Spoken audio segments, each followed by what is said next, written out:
In an unidentified locale, art student and model Daisy leaves a club alone after having an argument with her beatnik boyfriend Maximum. Walking through the deserted streets, she stops to admire some gruesome paintings in a gallery window painted by artist Antonio Sordi, who coincidentally also comes by to look in on his lost children.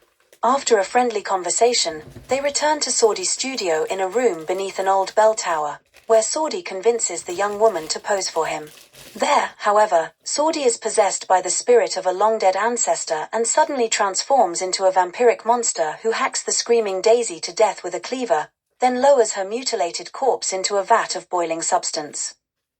In his vampiric form, Sordi has already killed a lone woman in the town square, then takes her to a nearby car and feigns kissing her so that a pair of oncoming pedestrians assume they are just lovers sharing an intimate moment. Another victim is approached at a party, chased into a swimming pool, and drowned there after the other guests have moved into the house. The murdered women are carried back to Sordi's studio and painted by the artist, their bodies then covered in wax. Because his vampiric self looks nothing like Sordi, facial, no one connects him with the rash of murders. Max wants to make up with Daisy but cannot find her anywhere.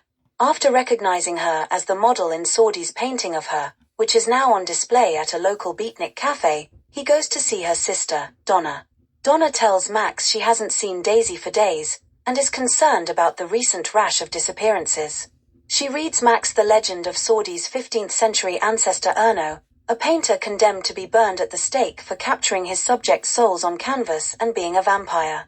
Unable to convince Max that Antonio Sordi might also be a vampire, she confronts the artist at his studio and asks him if he has seen Daisy. He angrily brushes her off. That night, he later follows her through the streets and murders her as she tries to escape from him on a carousel. The human Sordi is in love with Dorian, an avant-garde ballerina, Daisy's former roommate and a lookalike for both Donna and a former love, Melisa, the loss of whom may have driven him mad. At first he tries to protect her from his vampiric tendencies, warning her his studio is a cheerless place and at one point breaking a date with her to spend time gaining control of himself after murdering Daisy.